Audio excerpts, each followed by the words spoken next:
আসসালামু আলাইকুম রহমতুল্লাহি ওবরকাতুহু।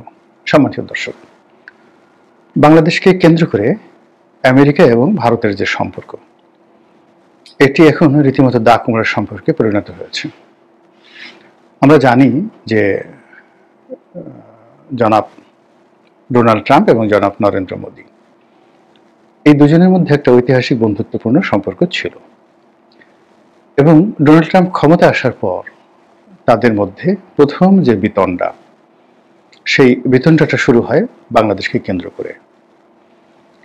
আপনারা জানেন যে বাংলাদেশে যা কিছু হচ্ছিল ভারতের ইঙ্গিতে, এবং ডোনাল্ড ট্রাম্প ক্ষমতা আসার পর যে তার পূর্বসূরি মিস্টার বাইডেন বাংলাদেশের কর্তৃত্ব সরাসরি নিজের হাতে নিয়েছিলেন এবং মার্কিন যে ডিপ স্টেট পলিসি হয়েছিল, সেই ডিপ স্টেট পলিসি অনুযায়ী মিস্টার ডোনাল্ড লু থেকে শুরু করে অন্যান্য যারা মিস্টার পিটার ডি হাস সহ আরও যে সকল নাম ইদানিং আসছে, তারা এবং তাদের দোসররা সবাই মিলে যেভাবে একেবারে ভারতের কর্তৃত্ব অস্বীকার করে শেখ হাসিনা সরকারকে উৎখাত করেছিল, তা নিয়ে শুরুর দিকে মিস্টার ডোনাল্ড ট্রাম্প বেশ বিরক্ত ছিলেন এবং তিনি আগামীতে কোনো ডিপ স্টেট পলিসি চলবে না, এরকম একটা মতবাদ তিনি দিয়েছিলেন।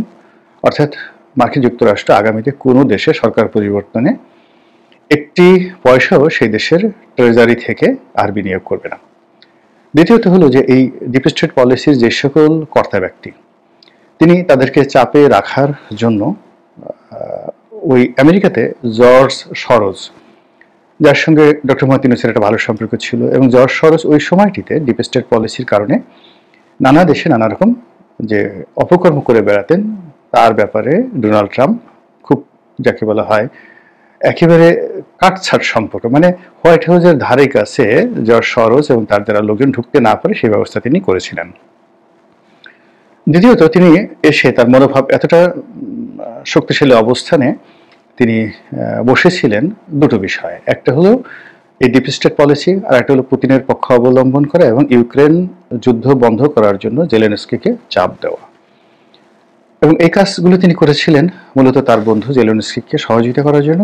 আর দ্বিতীয়ত, বাংলাদেশের ব্যাপারে ডিপ স্টেট থিওরি, ডোনাল্ড লুকে চাকরিচ্যুত করা, পিটার ডি হাসকে চাকরি ছাড়তে বাধ্য করা, এই কাজগুলো করেছিলেন মূলত নরেন্দ্র মোদীকে খুশি করার জন্য।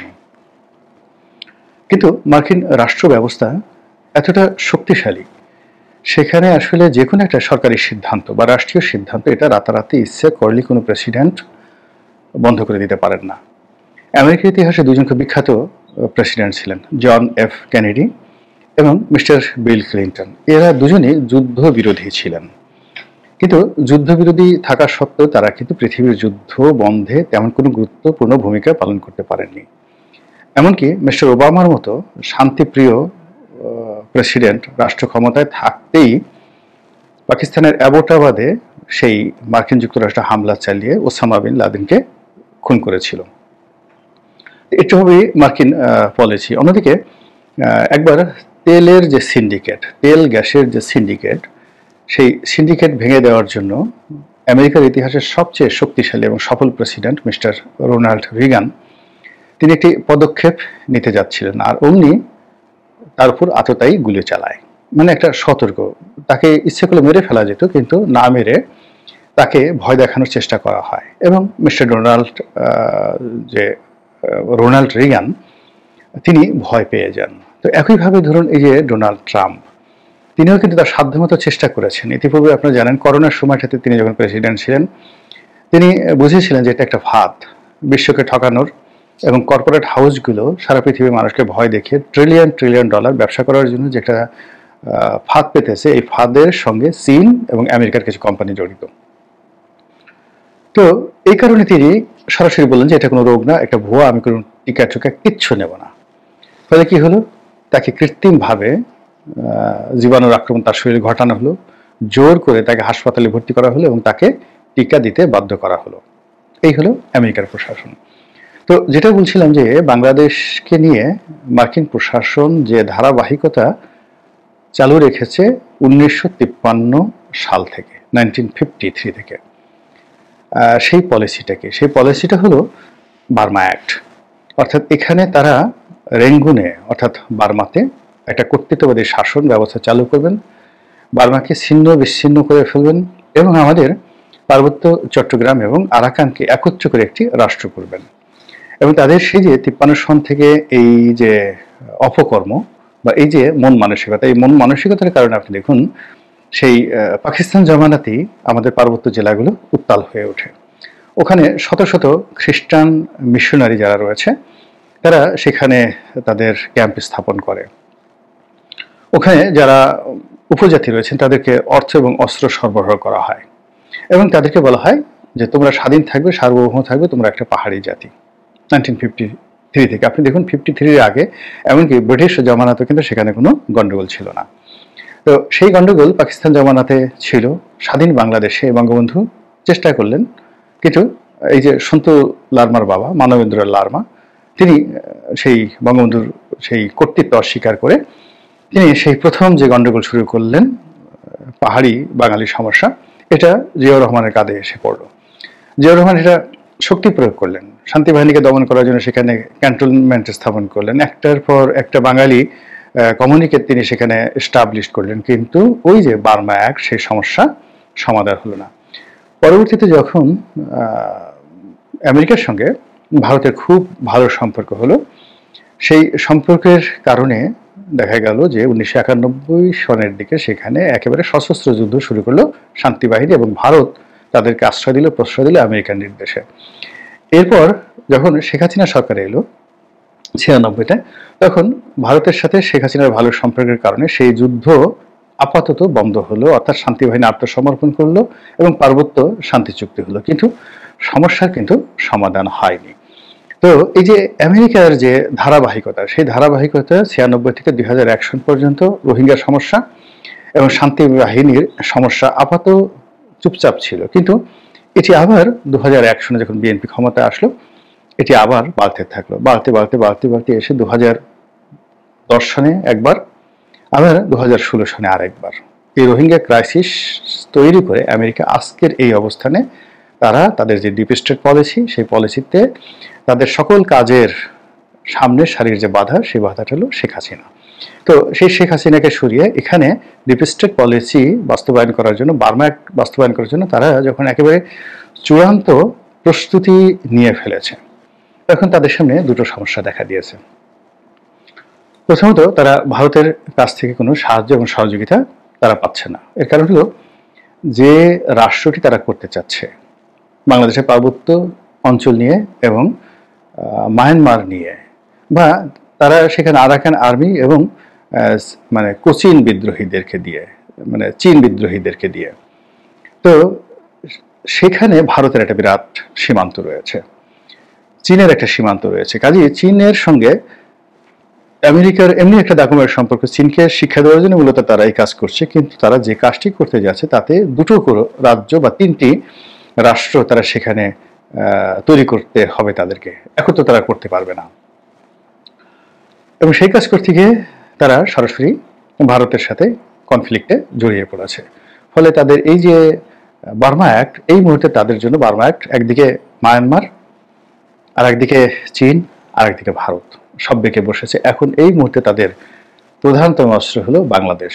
ফলে বাংলাদেশে মার্কিন তাবেদার হওয়ার জন্য, মার্কিন তাবেদার সৃষ্টি করার জন্য, সিআইএ এর এজেন্ট বানানোর জন্য এখানে তারা যে কাজগুলো করছে এটি বলার মতো না। যারা এই নিরাপত্তা বিষয়ে গবেষণা করেন জানেন, তাদের রীতিমতো বিনিদ্র রজনী কাটছে, তারা ঘুমাতে পারছেন না। তো এই যে বিষয়াদি, সেই বিষয়াদি নিয়ে যখনই তিনি প্রথম ক্ষমতায় আসলেন মিস্টার ডোনাল্ড ট্রাম্প, তিনি মনে করলেন যে এগুলো কোনো সমস্যা না। তিনি এত কিছু তার হয়তো তিনি চিন্তা ভাবনা করেননি, বা তার রাষ্ট্র শক্তি যে এতটা এগিয়ে গেছে সেটা না বুঝেই তিনি এই বাংলাদেশের দায়িত্ব নরেন্দ্র মোদীর উপরে ছেড়ে দিয়ে তিনি চোখ বুঝতে চাইলেন, কিন্তু রাষ্ট্রশক্তি তারাই করতে দিল না। ফলে কি হলো, তিনি যে কাজগুলো বাংলাদেশে করতে চাচ্ছেন সেই ব্যাপারে নরেন্দ্র মোদীর যাকে বলা হয় সমর্থন চেয়ে বসলেন। কিন্তু এটা তো জেলেনস্কি নয়, এটা ভারতবর্ষ।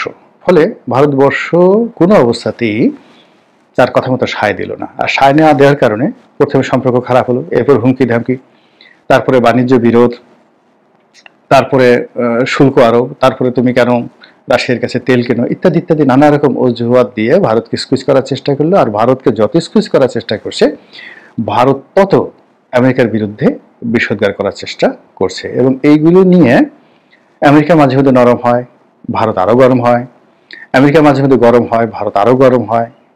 এর কারণটা হলো ভৌগোলিক অবস্থায়, অর্থনৈতিক অবস্থায়, সামরিক দিক থেকে ভারত এখন এমন একটা পর্যায়ে পৌঁছে গেছে যে কোনো অবস্থাতেই তার আর আমেরিকাকে বা ইউরোপকে পাত্তা দেওয়ার এই মুহূর্তে দরকার নেই। তার ইকোনমিটা অনেকটা সেই চন্দ্রগুপ্ত মৌর্যের মতো পর্যায়ে পৌঁছে গেছে। তার ইকোনমিটা এখন অনেকটা মুঘল আমলের মতো হয়ে গেছে। ফলে আমেরিকাকে ভারত আসতে হবে। এমনকি আমেরিকা থেকে ভারত যদি তার এক্সপার্টদেরকে নিয়ে আসে এবং আমেরিকাতে ভারতের যে বিনিয়োগ রয়েছে সেই বিনিয়োগ যদি ভারত প্রত্যাহার করে নেয়, বিশ্বাস করেন দেশটি উইদিন 1 সপ্তাহের মধ্যে দেউলিয়া হয়ে যাবে। ফলে ভারতের কষ্ট হচ্ছে, রাজনীতি মোকাবেলা করতে গিয়ে তাকে নানা রকম ঝক্কি ঝামেলা পোহাতে হচ্ছে, কিন্তু তারা জিদ ধরে আছে এবং এখনো পর্যন্ত জিদ ধরে এমন একটা অবস্থায় রয়ে গেছেন যে স্বয়ং মিস্টার ডোনাল্ড ট্রাম্প একাধিকবার টেলিফোন করার সত্ত্বেও তিনি ফোন ধরেননি, মিস্টার নরেন্দ্র মোদীর ফোন ধরেননি। এর মধ্যে আবার নরেন্দ্র মোদীর জন্মদিন গেল, ডোনাল্ড ট্রাম্প এখানে শুভেচ্ছা জানালেন, কিন্তু নরেন্দ্র মোদী তার অভিমান ভাঙলেন না এবং কোনো অবস্থায় বাংলাদেশের ব্যাপারে তারা ছাড় না দিয়ে বাংলাদেশ সম্পর্কে, মায়ানমার সম্পর্কে ভারতের যে কঠিন সিদ্ধান্ত, সেই সিদ্ধান্তের উপরে তারা এখন পর্যন্ত অবিচল রয়েছে। এটা আমেরিকার জন্য একটা বিশাল থ্রেট।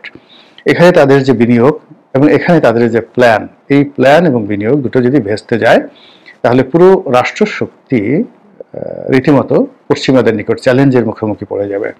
এবং সেই রাষ্ট্রশক্তি চ্যালেঞ্জের মধ্যে পড়লে ল্যাটিন আমেরিকাতে তাদের সমস্যা হবে, আফ্রিকাতে তাদের সমস্যা হবে, এবং এখন উত্তাল যে মধ্যপ্রাচ্য, তারা মধ্যপ্রাচ্য কোনো অবস্থাতেই ঠিক রাখতে পারছে না, আমেরিকার উপর নির্ভর করতে পারছে না, কাতার নির্ভর করতে পারছে না। কাতার প্রতি বছর $10 বিলিয়ন আমেরিকাকে দেয় কাতারে তাদের যে ঘাঁটি রয়েছে সেই ঘাঁটি রক্ষণাবেক্ষণের জন্য, আর ঘন ঘন অস্ত্র কিনে। এই কয়েকদিন আগে ডোনাল্ড ট্রাম্প আসলেন, তিনি $234 বিলিয়ন অস্ত্র বিক্রি করে গেলেন কাতারের কাছে। আর সেই অস্ত্র কারা ব্যবহার করবে? ওই কাতারে যারা আমেরিকান সৈন্য রয়েছে তারা ব্যবহার করবে, তাদের বেতন ভাতা কাতার পরিশোধ করে। এত কিছু করার পর ইসরায়েল আক্রমণ করে কাতারকে মাটির সঙ্গে গুড়িয়ে দিয়ে যাচ্ছে, কাতার একটা টু শব্দ করতে পারছে না। একই অবস্থা সৌদি আরবিয়া। ইরাক ইরান যুদ্ধকে কেন্দ্র করে সাদ্দাম হোসেনের ভয় দেখিয়ে George W Bush, junior Bush, Saudi আরবের পবিত্র ভূমিতে যে মার্কিন সামরিক ঘাঁটি তিনি গড়লেন সেটা এখনো পর্যন্ত বহাল আছে। আর সেই ঘাঁটির যত ব্যয়ভার সৌদি আরবকে বহন করতে হচ্ছে, আর ওই মার্কিন সৈন্যদের যত অস্ত্রশস্ত্র সেটা সৌদি আরবকে কিনতে হচ্ছে। এবং কয়েকদিন আগেও সৌদি আরব সে অস্ত্র কিনল। এখন সৌদি আরব আমেরিকার প্রতি নির্ভর করতে পারছে না, এই জন্য তারা আবার একটা মৈত্রী চুক্তি করেছে পাকিস্তানের সঙ্গে, এবং পাকিস্তানের সৈন্যবাহিনীকে তারা ভাড়াটিয়া হিসেবে তাদের দেশে আলাদা ক্যান্টনমেন্টে স্থাপন করার সুযোগ দিয়েছে, এবং রাজকীয় প্রোটোকল থেকে শুরু করে অত্যন্ত গুরুত্বপূর্ণ যে কর্মকাণ্ডগুলো রয়েছে সেগুলো পাকিস্তান সেনাবাহিনীর হাতে সৌদি আরব ছেড়ে দিয়েছে। ফলে মধ্যপ্রাচ্যে কিন্তু আমেরিকার সেই অবস্থা নেই, আগের মতো নেই। এবং এটা আগামীতে ইসরায়েলের যদি বাড়াবাড়ি বা নেতানিয়াহুর বাড়াবাড়ি সে কমাতে না পারে তাহলে মধ্যপ্রাচ্য যাবে। আর অন্যদিকে আফ্রিকার যে দেশগুলোতে মালি, নাইজার, এই সমস্ত দেশে যে প্রবলেমগুলো রয়েছে সেই প্রবলেমগুলো ধীরে ধীরে সেখানে মার্কিন যুক্তরাষ্ট্রের যে অংশগ্রহণ তাদের হাতের বাইরে চলে যাচ্ছে। আর এই যে তাদের এত সমস্যা, সেই সমস্যার মধ্যে তারা যে স্বস্তির নিঃশ্বাসটুকু শেখ হাসিনার পতনের পর ফেলতে চেয়েছিল, যেভাবে তারা পাকিস্তানে ইমরান খানের জমানাতে স্বস্তিতে ছিল না, কিংবা আফগানিস্তানে তারা কখনোই স্বস্তিতে ছিল না, বাংলাদেশ নিয়ে তারা যে স্বস্তি অনুভব করতে চেয়েছিল, সেখানে নরেন্দ্র মোদীর যে আচরণ এটা কোনো অবস্থাতেই ডোনাল্ড ট্রাম্প মেনে নিতে পারছে না। ফলে তাদের উভয়ের মধ্যে এখন ইতিহাসের সবচেয়ে সাপে নেউলে দাগ কামড়ার সম্পর্ক যাচ্ছে, এবং এই সম্পর্কটা শীতল করার জন্য তিনি হয়তো খুব দ্রুত ভারত সফর করবেন, কিন্তু তাতে সমস্যার সমাধান হবে বলে আমার কাছে মনে হচ্ছে না। মহান আল্লাহ আমাদের সবাইকে হেদায়েত দান করুন এবং হেফাজত করুন। আসসালামু আলাইকুম ওয়া রাহমাতুল্লাহি ওয়া বারাকাতুহু।